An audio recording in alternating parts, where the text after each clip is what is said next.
Abu Ubaidah bin Jarrah, sang penjaga amanah yang dijamin surga. Namun sebelum kita masuk ke videonya, mari dukung kami dengan cara like, subscribe dan share video ini agar menambah manfaat bagi umat Islam pada umumnya.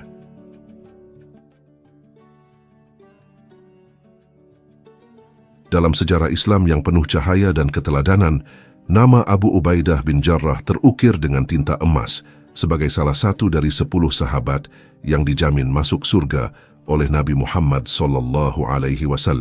Namanya lengkapnya adalah Amir bin Abdullah bin Al-Jarrah Al-Fihri Al-Qurashi. Namun ia lebih dikenal dengan julukan Abu Ubaidah bin Jarrah. Sosoknya tidak mencolok di antara para sahabat, namun kemuliaan akhlaknya, keberaniannya dalam pertempuran, dan keteguhan imannya menjadikan ia sebagai salah satu tiang kekuatan umat Islam di masa awal. Awal keislaman Abu Ubaidah termasuk dalam golongan pertama yang memeluk Islam. Ia menerima ajaran Islam melalui dakwah Abu Bakar Ash-Shiddiq, sahabat karib Rasulullah SAW.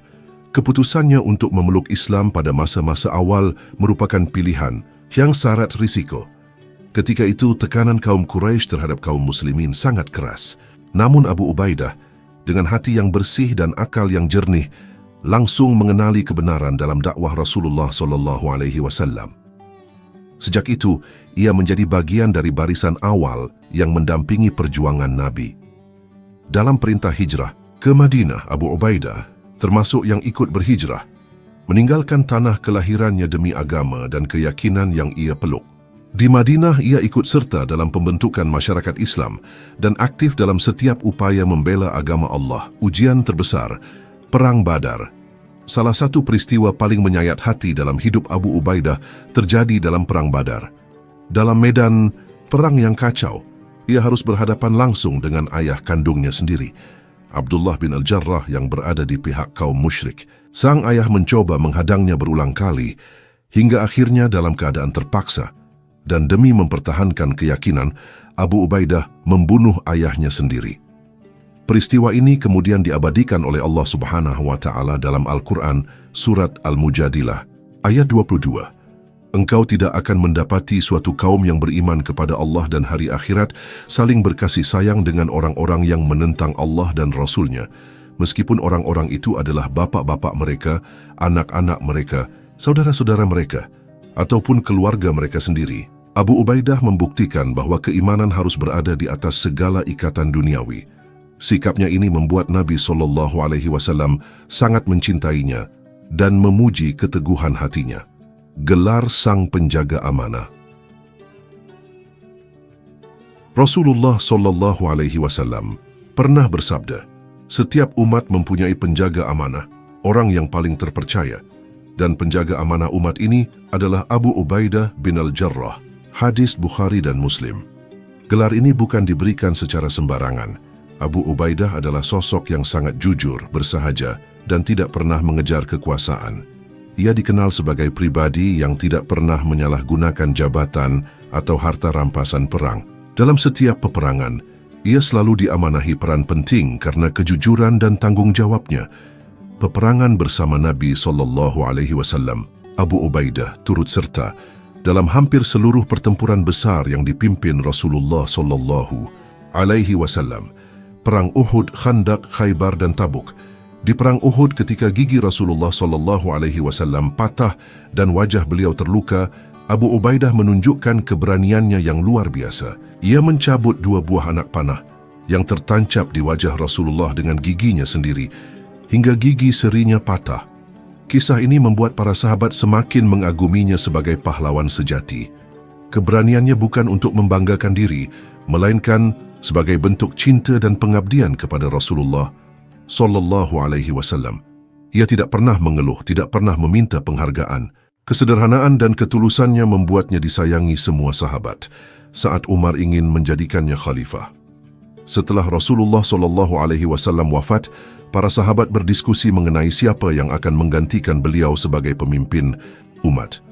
Dalam momen penting itu, kaum Ansyar sempat mengusulkan agar Abu Ubaidah menjadi khalifah, namun ia sendiri menolak dengan rendah hati dan berkata, "Wahai kaum Ansyar, kalian adalah orang-orang pertama yang menolong dan membela Rasulullah sallallahu alaihi wasallam. Tapi sesungguhnya khalifah harus berasal dari Quraisy sebab mereka adalah pemimpin kaum. Dengan kata lain, ia mendorong ke depan Abu Bakar As-Siddiq dan menunjukkan bahwa kepemimpinan adalah amanah, bukan kehormatan. Ketegasannya dalam mengutamakan kebaikan umat daripada ambisi pribadi menunjukkan kematangan spiritual yang tinggi. Umar bin Khattab sendiri pernah berkata, "Seandainya Abu Ubaidah masih hidup, aku tidak akan ragu mengangkatnya sebagai penggantiku." Ucapan ini keluar dari seorang Umar, sang Amirul Mukminin, yang dikenal sangat tegas dan selektif dalam memilih pemimpin. Panglima dalam ekspedisi Syam. Pada masa Khalifah Abu Bakar dan Umar, Abu Ubaidah memainkan peran vital dalam ekspansi Islam ke wilayah Syam, Suriah dan sekitarnya. Ia ditunjuk menjadi panglima perang dalam beberapa pertempuran penting, termasuk Perang Yarmuk, sebuah pertempuran besar melawan Kekaisaran Romawi. Di medan ini, Abu Ubaidah menunjukkan kepemimpinan strategis yang luar biasa. Ia tidak hanya menjadi komandan perang yang tangguh, tetapi juga mampu menyatukan berbagai pasukan Muslim dari berbagai suku agar tidak tercerai-berai oleh musuh. Dalam kemenangan demi kemenangan itu, ia tetap hidup sederhana, tidak mengambil harta rampasan untuk memperkaya diri. Ketika pasukan Islam menaklukkan kota-kota besar seperti Damaskus dan Homs, rakyat di wilayah itu justru merasa aman dengan kepemimpinannya. Ia dikenal adil, santun, dan tidak pernah menyakiti rakyat sipil. Meskipun mereka berasal dari agama yang berbeda, wafat dalam kesederhanaan. Meski memiliki kedudukan tinggi dan kekuasaan luas, Abu Ubaidah tetap hidup dalam kesederhanaan. Rumahnya sangat sederhana tanpa perabot mewah. Ketika Khalifah Umar mengunjunginya di Syam, ia menangis melihat kondisi sahabat yang begitu mulia ini hidup dalam kemiskinan, padahal ia adalah gubernur besar di wilayah strategis.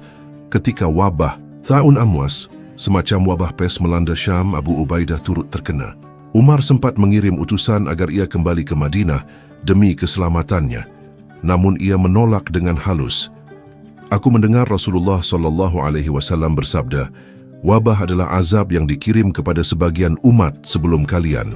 Jika kalian berada di tempat yang terjangkit, jangan keluar darinya. Dan jika kalian mendengarnya di suatu tempat, jangan memasukinya. Maka aku tidak akan keluar dari tempat ini." Ia wafat dalam usia sekitar 58 tahun pada tahun 18 Hijriah. Saat itu, hampir 25.000 penduduk Syam ikut wafat karena wabah, termasuk tokoh besar ini. Ia wafat sebagai syahid dalam mempertahankan sunnah Nabi dalam kesetiaan kepada takdir Allah. Warisan Abu Ubaidah. Warisan terbesar Abu Ubaidah bin Jarrah bukanlah bangunan atau kekayaan, melainkan teladan. Ia adalah simbol kejujuran, keteguhan dan amanah. Dalam dirinya terkumpul sifat keberanian dan kerendahan hati yang sempurna. Ia tidak mengejar dunia, tetapi dunia tunduk kepadanya karena kemuliaan akhlaknya.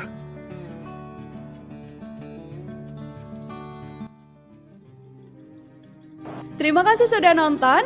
Jangan lupa like, subscribe, dan share ya.